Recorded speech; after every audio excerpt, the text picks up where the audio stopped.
responsables de la veillée nous ont demandé si on avait un témoignage d'une souffrance vécue avec le Seigneur. Nous avons décidé de vous parler de la main de Dieu. Alors, ça n'a rien à voir avec la Coupe du Monde de 86 où Maradona met un but, c'est pas ça la main de Dieu. Nous sommes Caroline et Vincent, nous avons 46 ans, nous sommes mariés depuis 22 ans, nous avons 5 enfants qui ont aujourd'hui de 5 à 20 ans. Nous sommes membres de la communauté de l'Emmanuel depuis 2011. L'Emmanuel, c'est Dieu avec nous, et c'est ce que nous avons vécu et dont nous allons essayer de témoigner ce soir. Donc on est en 2022, et à ce moment-là, il y a une distorsion assez forte entre la foi de Caroline et la mienne. Caroline prie tous les jours, moi j'y arrive plus depuis de longs mois.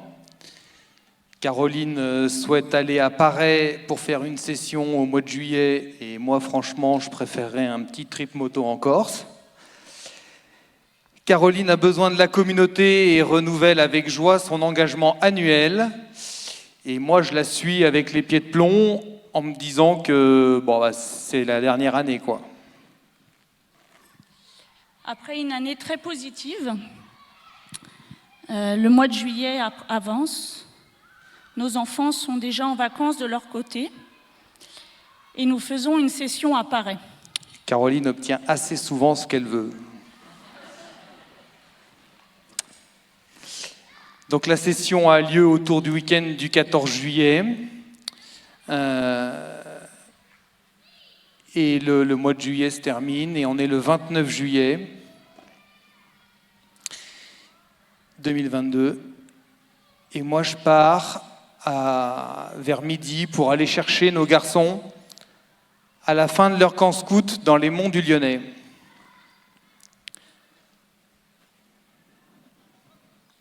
À mon arrivée, les chefs me disent qu'Alban, notre fils de 16 ans, est introuvable depuis 1 heure ou 2. Après une après-midi de recherche avec toutes les forces disponibles, je suis en voiture, moi aussi je cherche. Je suis avec Samuel, qui a 13 ans à l'époque.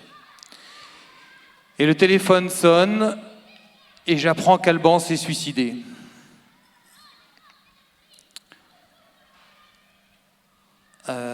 Après avoir pris quelques dispositions techniques, j'avertis Caroline, qui est à la maison en télétravail à ce moment-là. Alban a fait un raptus anxieux. C'est une spirale d'angoisse dans laquelle il est entré après avoir été surpris par ses chefs à fumer en cachette sur le lieu de camp.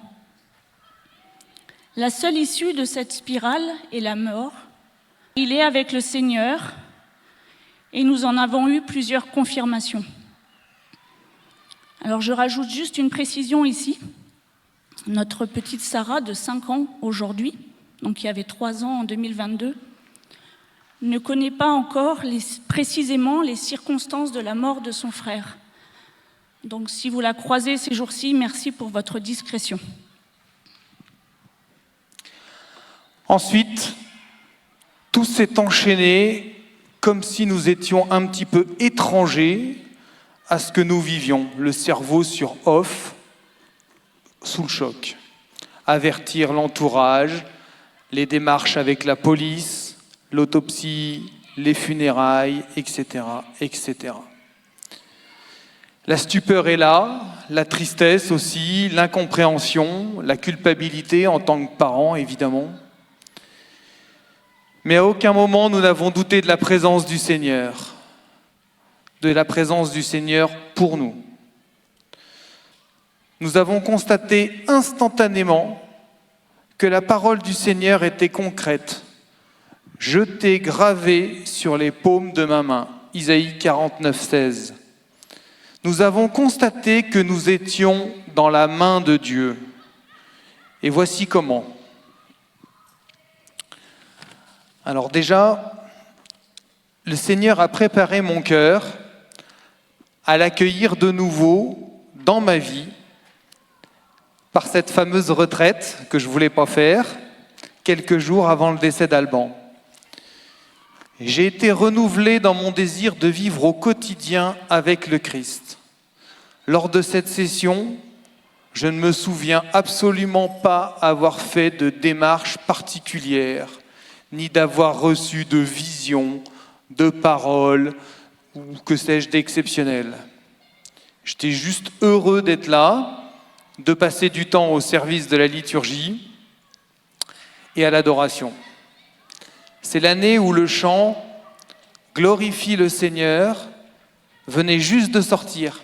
Et je me souviens qu'il m'avait énormément touché et que je l'écoutais en boucle dans la voiture, tout le temps, à la maison. Et je l'écoutais au moment où le téléphone a sonné et où j'ai appris qu'Alban était décédé. Ce chant, il m'accompagne encore. Ça fait comme ça. L'homme aux mains pures, au cœur innocent, Dieu le reçoit et le bénit. Voilà, vous connaissez la suite.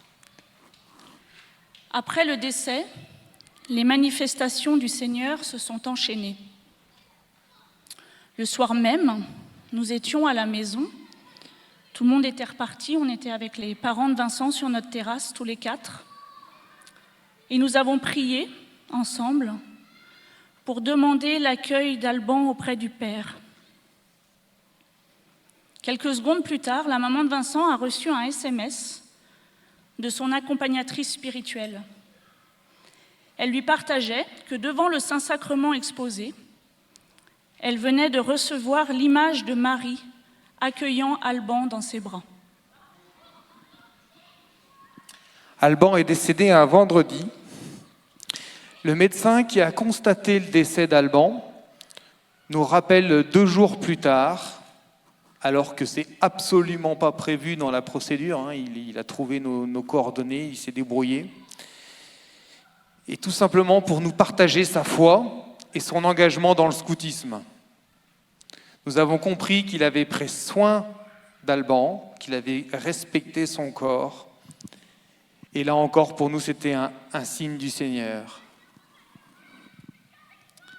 Le lundi 1er août, les médecins, comme vous, comme nous, sont tous en vacances. Les médecins légistes également. On nous annonce qu'il va falloir attendre 10 jours pour que l'autopsie ait lieu.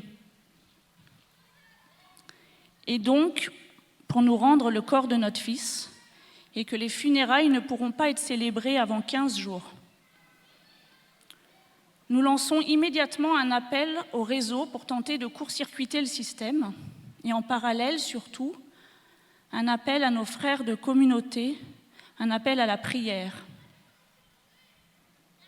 2 heures plus tard, la police nous appelle et nous annonce que l'autopsie a été faite en priorité, que nous pouvons récupérer le corps de notre fils le lendemain, et ces funérailles ont pu avoir lieu le vendredi 5 août.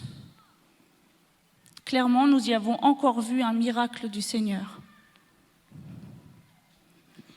Dans cette épreuve, le soutien de nos familles, de nos amis, nos frères de communauté a été immense. On a reçu un élan d'amour complètement dingue, dont nous ne pensions même pas être dignes, et nous avons été entourés et soutenus. Et cet amour, c'est évidemment celui du Christ à travers l'homme, à travers vous tous. Les manifestations ont été très diverses. Déjà, une veillée de prière s'est organisée le lendemain, je crois, à l'église Saint-Jacques, à Lyon, avec toute la famille, des amis, les collègues de bureau, des amis cathos, des non-cathos, il y avait des musulmans. Bon, ça c'était complètement fou. Des messes par dizaines sur tous les continents, sur le tombeau du Christ même. Des attentions très touchantes et inattendues, des gens qui nous ont apporté des repas, des prières, de l'aide matérielle, des messages par centaines, des paroles de connaissance qui ont été reçues ici même le 29 juillet au soir à Paray, un entourage innombrable le jour des funérailles alors que c'est l'été et les vacances. et un entourage bienveillant pour nos enfants à la rentrée, au collège, au scoutisme, à l'école de musique, etc., etc. Alors nous, notre attitude intérieure, nous sommes restés depuis ce jour du 29 juillet dans une paix qui nous dépasse. Pendant la prière eucharistique, le prêtre dit « Je vous donne ma paix », parole que l'on retrouve également dans Saint Jean au chapitre 14, verset 27. Pour nous, c'était très concret lors de cette épreuve. Nous aurions pu rentrer dans une recherche d'explications que nous n'aurions jamais eue, de responsabilités en tout genre qui n'auraient fait que nourrir la haine. L'Esprit Saint nous a très vite fait comprendre que tout cela n'était que l'action du malin, que seul l'amour pour notre Fils et notre famille devait remplir nos cœurs. Nous avons été dépassés par cet abandon au Seigneur face à cette réalité tragique. Et nous qui sommes des ingénieurs hyper cartésiens et analytiques, c'est vraiment une première pour nous. Le Seigneur est venu nous chercher à travers ce drame. Attention, je n'ai pas dit « le Seigneur a voulu ce drame pour venir nous chercher ». Le Seigneur est venu nous chercher à travers ce drame. Il nous est apparu comme une bouée de sauvetage. C'est vrai. Au début, moi, j'étais un peu mort de honte de ça. En mode, ça fait des mois que tu pries plus, mon petit coco, et là, tout à coup, tu es au fond du trou et tu te raccroches aux branches comme ça, là. Eh bien, pourquoi pas? Pourquoi pas? L'essentiel, c'est d'accepter que le Seigneur puisse tout, à commencer par faire miséricorde. Et le Seigneur m'a libéré de cette honte et m'a clairement dit « Bienvenue, mon enfant ». Dans cette épreuve, le Seigneur nous a aussi accompagnés de manière très concrète. 3 mois plus tard, à la Toussaint 2022, nous avions décidé d'avancer dans notre projet de résidence secondaire en Bretagne.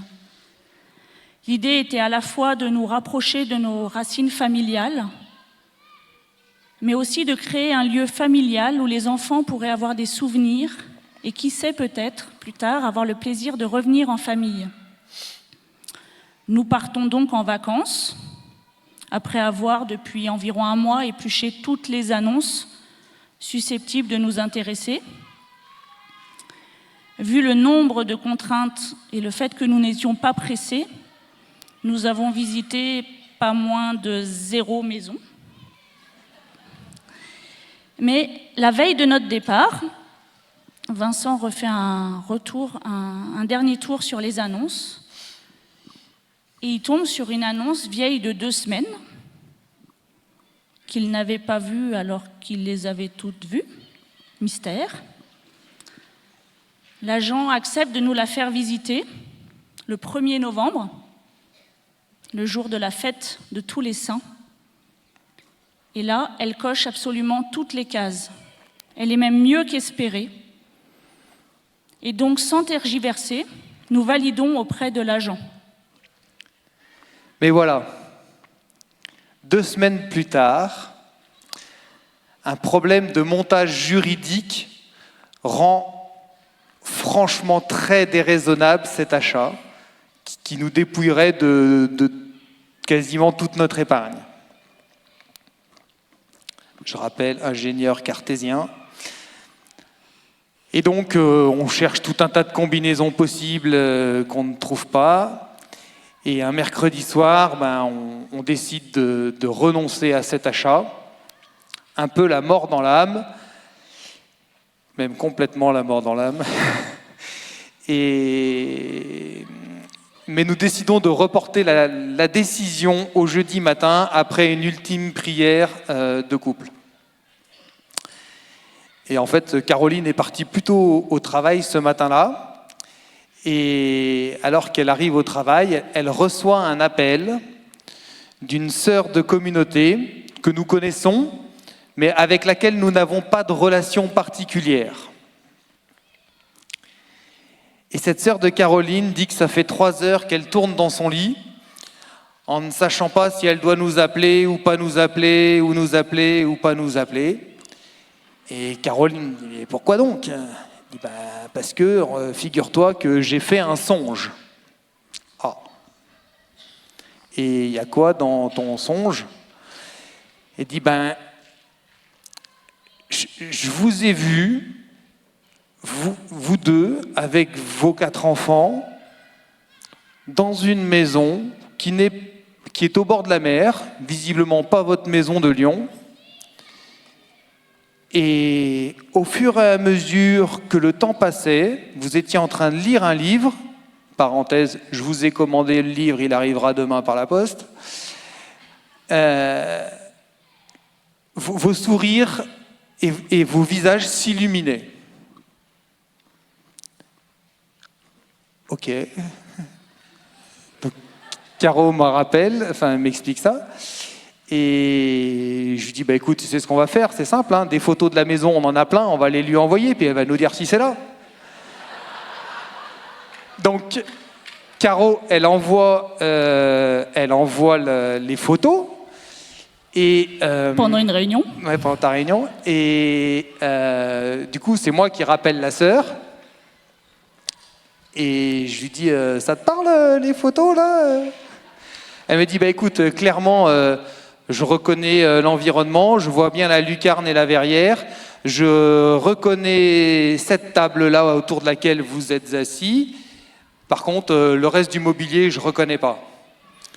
Là, je dis, c'est normal, la table, elle ne va pas pouvoir bouger parce qu'elle est fixée avec la cuisine, mais tout le reste, les gens l'emmènent. Donc, voilà.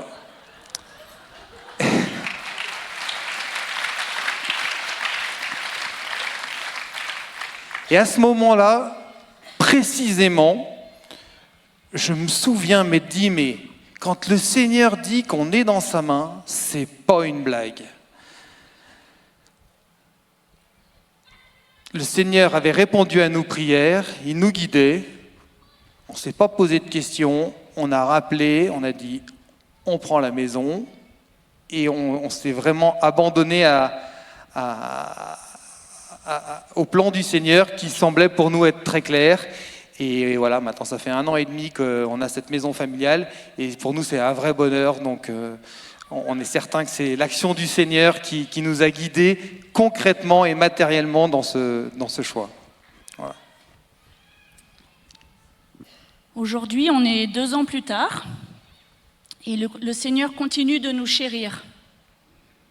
Il y a quelques jours, la maman de Vincent découvrait un livre sur le message de Lyle Bouchard. Et elle nous a dit qu'elle s'était souvenue que nous y étions allés à plusieurs reprises.